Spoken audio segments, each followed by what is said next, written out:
नमस्कार, आप देख रहे हैं सिटी पोस्ट और मैं हूं अभिषेक मिश्रा। विधानसभा चुनाव से पहले एक मुलाकात जरूरी थी जो नहीं हो सकी। दरअसल ये मुलाकात पटना में बीजेपी के राष्ट्रीय अध्यक्ष जेपी नड्डा और बिहार के मुख्यमंत्री नीतीश कुमार के बीच होनी थी। चुनाव से पहले ये मैसेज दिया जाना था कि एनडीए में सब कुछ ठीक है, लेकिन जाहिर है अगर सब कुछ ठीक नहीं है तो फिर सब कुछ ठीक है का मैसेज कैसे दिया जाए। जेपी नड्डा नीतीश से बिना मिले दिल्ली लौटे। राजनीति में जब रवायतें टूटती हैं तो कई बार दोस्ती भी टूट जाती है। नीतीश बीजेपी की दोस्ती टूटने की मजबूत संभावना अभी भले ही न नजर आ रही हो, लेकिन पहले भी यह हुआ है कि मुलाकात की परंपरा जब टूटी है तो दोस्ती भी टूटी है। नीतीश ने जब भी अपने सहयोगी दल के बड़े नेताओं से दूरी बनाई है, बिहार का सियासी समीकरण बदला है। चाहे नीतीश आरजेडी के साथ गठबंधन में हो या बीजेपी के साथ गठबंधन में हो, ऐसे उदाहरणों की फेहरिस्त बहुत लंबी है।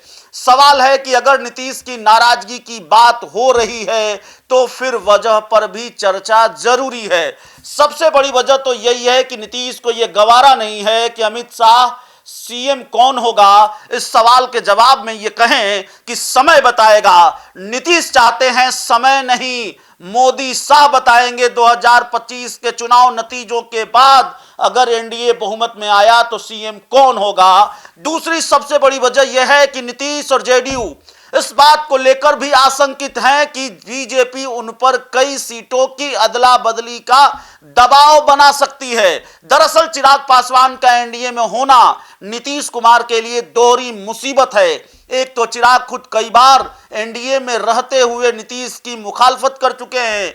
वे और उनकी पार्टी के लोगों ने हाल के दिनों में कई बार नीतीश को नाराज किया है। ऊपर से चिराग पासवान ऐसी सीटें लेने की जिद पर अड़े हैं जिनमें से ज्यादातर सीटों पर या तो जेडीयू उम्मीदवार उतारना चाहती है या फिर जो जेडीयू की सिटिंग सीटें हैं। उदाहरण के तौर पर दो सीटों की चर्चा जरूरी है। पहली सीट है मटिहानी विधानसभा सीट। जब चिराग पासवान ने 2020 के विधानसभा चुनाव में एनडीए से अलग होकर 137 सीटों पर चुनाव लड़ा तो वे सिर्फ एक सीट जीत पाए थे और वो सीट थी मटिहानी की सीट। लेकिन वहां से जीते हुए विधायक राजकुमार सिंह ने पाला बदल लिया और वे जेडीयू में शामिल हो गए। अब से तकरीबन एक साल पहले चिराग पासवान ने ऐलान कर दिया कि मटिहानी सीट उनकी पार्टी लड़ेगी। शेखपुरा सीट भी चिराग पासवान अपनी पार्टी के लिए चाहते हैं, जबकि जेडीयू मटिहानी शेखपुरा तो छोड़िए, अपनी पसंद की एक भी सीट मौजूदा वक्त में चिराग के लिए छोड़ने को तैयार नहीं है। दूसरी तरफ चिराग पासवान ने तो यह अब तक नहीं बताया है कि वो कितनी सीटों की डिमांड कर रहे हैं, लेकिन इतना खुलकर कह दिया है कि उनकी प्राथमिकता सीटों की संख्या से ज्यादा स्ट्राइक रेट है। यानी वो वही सीटें चाहते हैं जहां उनके उम्मीदवारों की जीत की संभावना मजबूत है।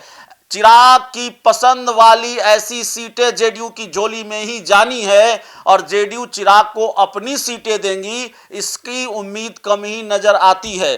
चिराग पासवान नीतीश के गढ़ नालंदा में भी अपने पैर जमाने की कोशिश कर रहे हैं। वे नालंदा की भी कुछ सीटें चाहते हैं, जबकि नीतीश अपने गृह जिले में चिराग की एंट्री नहीं चाहते। जाहिर है ये टकराव की बड़ी वजह है। जो सीटें नीतीश नहीं छोड़ना चाहते उन सीटों को हासिल करने के लिए चिराग बीजेपी पर दबाव बना रहे हैं और दूसरी तरफ बीजेपी नीतीश पर दबाव बना रही है कि चिराग के खाते में जेडीयू की कुछ सीटें डाली जाएं। जाहिर है नीतीश कोई भी मुश्किल स्थिति आने से पहले भारतीय जनता पार्टी को यह बता देना चाहते हैं कि जो पहले हुआ है वो आगे भी हो सकता है। इसलिए बीजेपी चिराग के प्यार में न पड़े तो ज्यादा अच्छा होगा।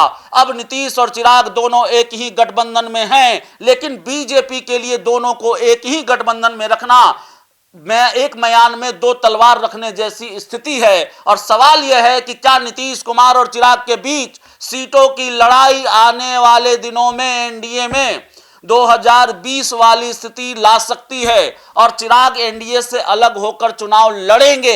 हालांकि इसकी संभावना इसलिए कम नजर आती है क्योंकि नीतीश कुमार 2020 जैसा नुकसान नहीं चाहेंगे और हो सकता है कि जेडीयू के रणनीतिकार नीतीश कुमार को इस बात के लिए मना लें कि चिराग को उनके मनपसंद की हर सीट न सही लेकिन कुछ सीटें दे दी जाए।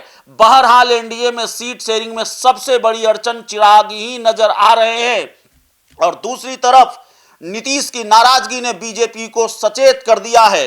इसलिए इस बात की गुंजाइश कम है कि सीट शेयरिंग के मामले में चिराग के साथ बहुत उदार रुख बीजेपी या जेडीयू का होगा। मुश्किल यह भी है कि विधानसभा चुनाव में सीटों के मामले में चिराग को संतुष्ट कर पाना भी मुश्किल है। ऐसे में बीजेपी जेडीयू उपेंद्र कुशवाहा या चिराग के दावे के अनुसार सब कुछ आसानी से हो जाएगा ऐसा लगता नहीं है।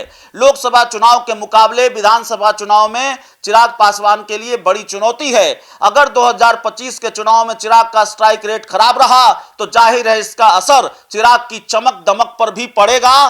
पहले से ही प्रशांत किशोर ने चिराग की चमक दमक को फीकी की है तो जाहिर है चिराग पासवान के लिए भी करो या मरो की स्थिति है और ऐसी स्थिति में आमतौर पर बड़े फैसले ही लिए जाते हैं। तो क्या बीजेपी को चिराग की तरफ से लिए जाने वाले बड़े फैसले के लिए तैयार रहना चाहिए? इस सवाल के जवाब का इंतजार शायद आपको भी होगा और हमें भी है। बहुत बहुत धन्यवाद।